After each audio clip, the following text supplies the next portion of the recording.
Well, he's kind of a legend. Anytime anybody drives down George Urban, it's one of the things when you stop at the stop sign, you always make it a point to look in the front window to see what he has the mannequins dressed up in. Usually they're pretty much with the holidays. He'll have St. Patrick's Day dressed in their green outfits. Christmas, he'll have them dressed in little Santa suits and various other suits that you see him dressed up in.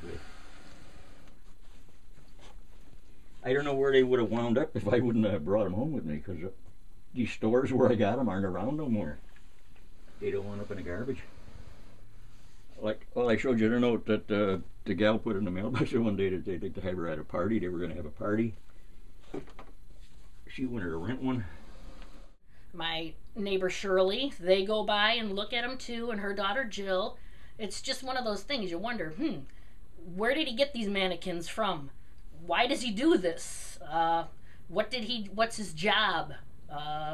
There's so many questions that we all talk about that you just kind of wonder, why does anybody do this? It's a hobby. And it started accidentally. I mean, I didn't originally think about mannequins.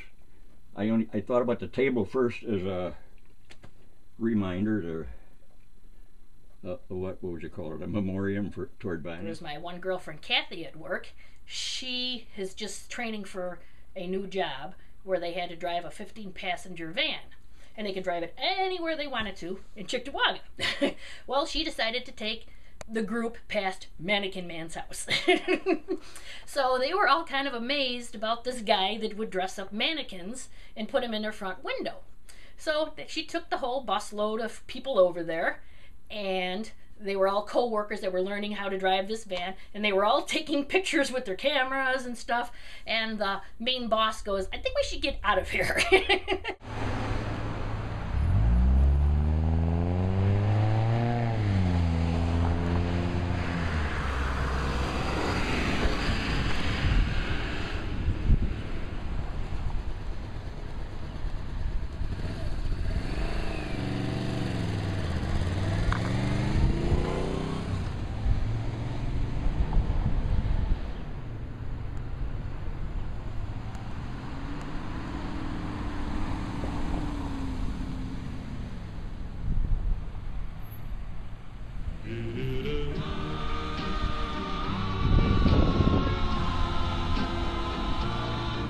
Like in the beginning, it's one of those things you can't miss when you drive by, because he's got a big plate glass windows in the front of his house, and there's faux mannequins standing there dressed up. Remember the first time I think I seen them, I thought they were real people until they weren't moving. It was like, why are those people like sitting in the middle of their living room right by the front window at a table? And it turns out that they were mannequins, and then one thing led to the next, and you just kind of, every time drove by there, noticed that they were not moving and they were dressed up in different outfits.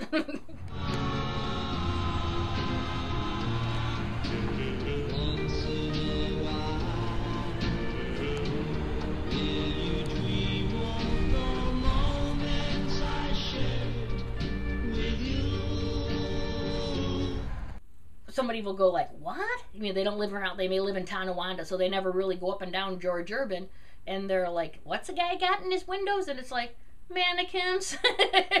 And they're like, what? Where is this place? And they're intrigued by it, and they want to come and take a look themselves at the mannequins inside of the window. So you always tell them, okay, the street with Antoinette's sweet shop on it, off of Transit, go down George Urban, and he's down there. If love still can't remember, the spark may burn again.